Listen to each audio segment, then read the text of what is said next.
Howdy folks, Mark Serbu, gun designer, gun nut. Well, right off the bat, I know what you're thinking. I mean, look at this. Federal Laboratories, Inc. Protection Engineers, Pittsburgh, Pennsylvania. Who knows Pittsburgh, Pennsylvania? Anybody know Sewickley, Beaver Road? Let me know in the comments. But anyway, I'm sure I know what you're thinking right now that I'm sitting here with this box in front of me for way too long. You're probably thinking, what's in the box? Maybe at this point you're even getting a little bit angry and you really want to see what's in the box. What's in the fucking box? So yeah, we'll go ahead and take a look. Take a look inside. Man, I'll tell you what, I wish this was smell-o-vision, because holy crap. You have no idea. This is like grandma's attic, or if you're not in Florida, grandma's basement, because as some of you know, hopefully most of you know, we don't have basements in Florida. Let me know in the comments if you didn't know that we don't have basements in Florida. So this is kind of cool. It's, I mean, just old school felt, and you know, this case and the gun, they're literally, I don't know, 80 years old, 80 something years old. So that's kind of neat. I mean, wow, they don't make them like this anymore. And here's the gun. This is the Reising Model 50 submachine gun. And it's kind of funny that, like in the Class 3 world, you know, the weird guns world, machine guns, all that kind of stuff, this is kind of like the laughing stock when I first got into this stuff. This is the one where, you know, it's like that old joke about the moped and the, how do you say, heavy set woman? Thing about the Reising Model 50 is most people don't encounter them. They're kind of rare, but you've seen lots and lots of guns that have borrowed from the designs that are in here. Not this, look at that. This is how you cock it. Isn't that crazy? Cocking web right there.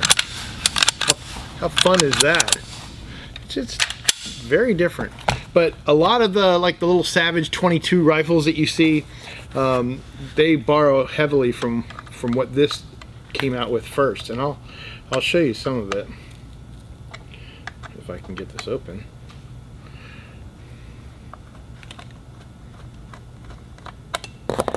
Yeah, this I remember a friend of mine bought one of these back in the early 90s. I was like, why?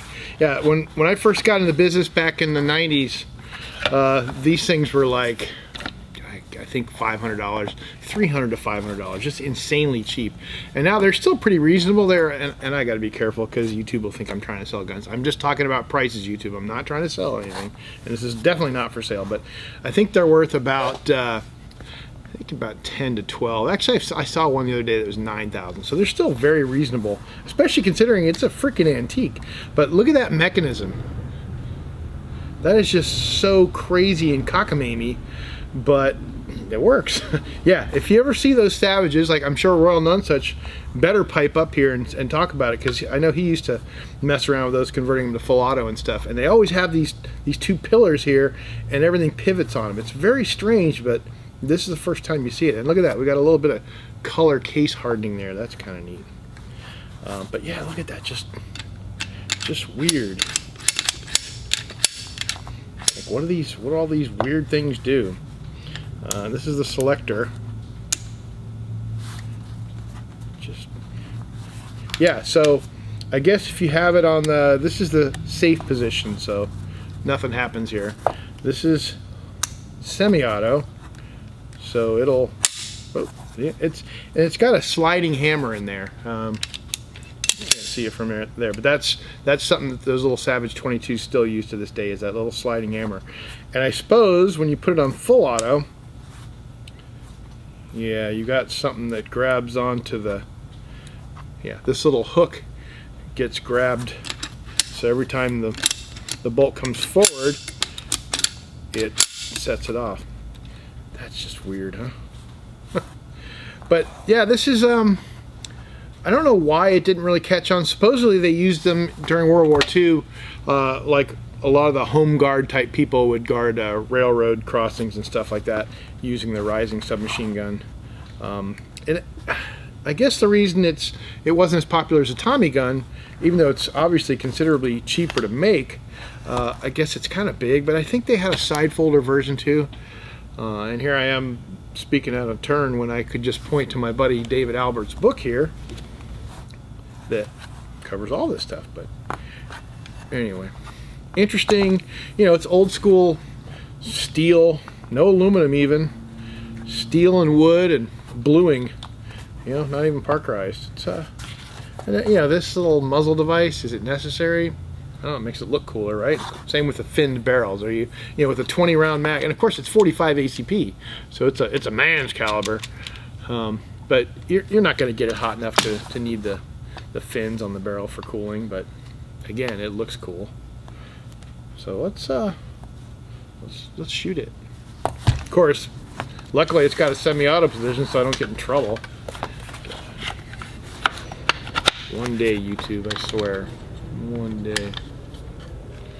Just like get this messed up here. You know, as I was blabbing and looking around, I noticed something, and I'm not positive about it. I need to get my loop. But it looks like it's been rethreaded in there. Maybe not. Maybe it's just worn. But yeah, this thing's actually in pretty damn good shape. And you want to hear something funny? I don't really know how it works. I mean, I can see the bolt kind of tilt locking up, but I don't know what makes it unlock. So, hey, I'll write that down. Mark Serber doesn't know how this gun works. I could just read my buddy Dave's book there, and I'm sure that'll have a breakdown of it, schematic, something I can look at. I don't know why this doesn't work worth a crap. I guess this isn't made for a giant fat screwdriver, so that's the problem. All right, look at that. Look at that. The mag catch is definitely a little cheesy, but it works. I ain't going nowhere. Yeah, let's tighten this down a little better, huh? Okay, so I decided to live semi-dangerously.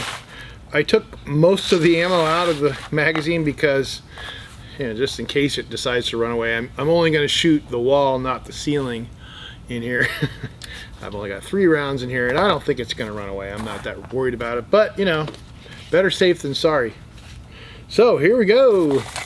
Shooting the H&R Reising submachine gun on semi-auto. Thanks, YouTube. Alright. Oh, safety glasses.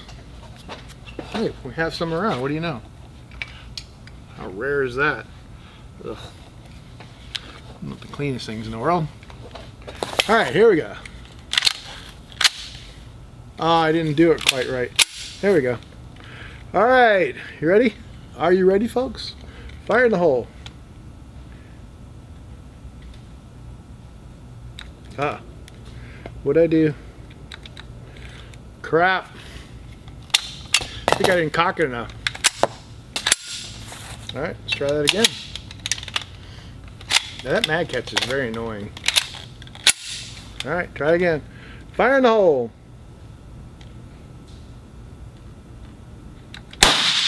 There we go. One more.